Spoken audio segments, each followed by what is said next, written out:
السلام عليكم ورحمة الله وبركاته. habeenimo wanaagsan meel kastoo joogtaan idil ahaantiinba ashaartana daawanaysa ay ku soo dhawaada youtube-keenan badiye bari channel wararka caawan idin hayno waxa ugu dooroon wararka Mareykanka oo ka hadlay xaaladda bariga dhexe xiisadaha ka taagan bariga dhexe iyo duqeyn la sheegay inay ka dhacday Minaab iyo waxaan idin haynaa kale Israa'iil iyo Imaaraadka isku mahad celiyay wararka Soomaalida iyo guud ahaan wararka caalamka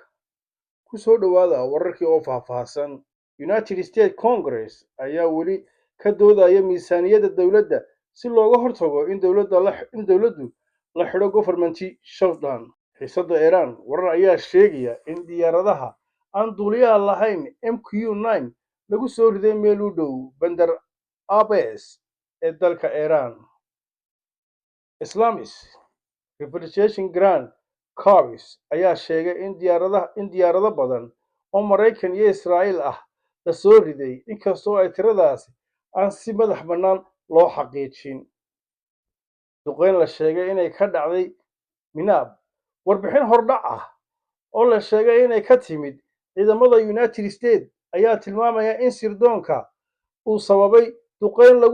lagu beegsaday dugsi ku yaala magaalada Minaab ee koonfurta Iran taas oo la sheegay inay ku dhinteen dad badan oo ay carruur ku jiraan arrintan weli baadhitaan iyo xaqiijin caalami ah ayaa ku socda wasiir ka tirsan dowladda Iran ayaa sheegay in weerar lagu qaaday Kharq isla markaana aan jawaab aan doonan haddii danahooda la weeraro wasiirka arrimaha dibadda ee Turkiga Hakan Fidan ayaa isna sheegay in Turkigu uusan doonaynin dagaal weyn oo gobolka ka dhaca dowladda Israa'iil ayaa ugu mahad celisay United Arab Emirates kaalinta ay ka qaadatay soo celinta muwaadiniinta Israa'iil ee ku sugnaa Imaaraadka labada dal ayaa sheegay in iskaashigooda iyo saaxiibtinimadooda ay sii xoogaysanayaan dalalka Yurub Union ayaa ka wada hadlay amniga Yurub iyo taageerada ay siinayaan Ukraine dagaalka ay kula jirto Ruushka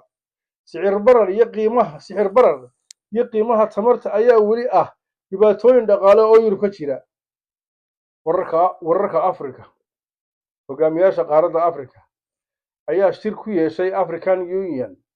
si ay uga wada hadlaan nabadda iyo horumarinta dhaqaalaha dalal badan ayaa bilaabay mashaariic cusub oo tamar iyo ganacsi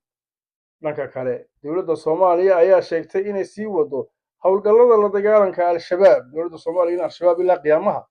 waxaa socda gargaar bani'aadanimo iyo dib u dhis si loo caawiyo dadka ay saameeyeen abaaraha ee dhanka iyo gobollada dhexe wararka ka imaanaya Soomaaliland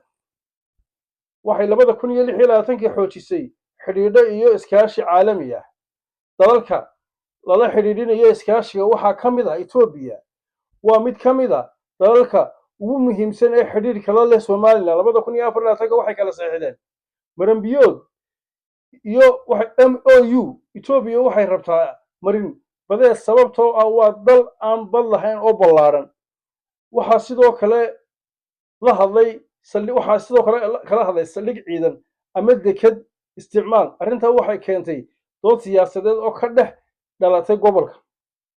dowladda Imaaraadka Carabta Imaaraat ayaa ah maalgashadaha ugu waaweyn ee Soomaaliland shirkadda DP World ayaa horumarisay Port of Berbera waxaa sidoo kale la dhisay Berbera Corridor wadada isku xidha Berbera iyo Ethiopia tani waxay Soomaaliland ka dhigaysaa xarun ganacsi oo muhiim u ah geeska Afrika dhanka kale Taiwan waa mid ka mid ah dalalka la xidhiidha diblomaatiga dhow ee la leh Soomaaliland labada dhinac waxay isdhaafsadeen xafiisyo wakiilnimo Taiwan waxay taageertaa caafimaadka waxbarashada tiknoolajiyadda dhanka kale United Kingdom wuxuu leeyahay xiriir taariikhi ah maadaama Soomaaliya hore u ahayd British Somaliland waxaa jira tababar ciidan mashaariic horumarineed taageero dhinaca dimuqraadiyadda dhanka kale Mareykanka United States wuxuu Soomaaliland u arkaa meel istiraatiiji ah sababtoo ah meesha ay ku taalo badda cas amniga ammaanka ganacsiga la dagaalanka argagixisada gobolka waxaasoo dhan buu ku dhex arkaya dhanka kale Israa'iil waxaa mararka qaar la sheegay xidhiidh u dhexeeya Israa'iil iyo Somaliland gaar ahaan sirdoonka tiknoolajiyadda beeraha amniga badda laakiin xidhiidhka rasmiga ah oo diblomaatiga ah weli si cad looma shaacin muhiimadda istiraatiijiga ee Somaliland waxay muhiim u tahay marinbadeedka Rirsi marinka ganacsiga baabalmamda meelahan waxaa mara ganacsiyada adduunka boqolkiiba ka badan 90 ayaa mara daawadayaal habeenadan waynu kala maqnayn waxaanu ku yara maqnayn hawl kale oo shaqo un ka mid ah youtube-ka daawadayaal waxaan caawidi ka rabnaa youtube-ka inaad kor u qaadaan subscribe-ka saartaan sheerta like-ta comment habeen wanaagsan meel kastood joogtaan ama maalin ama galab waqti kastoo idin haataba waa idin salaamaynaa bye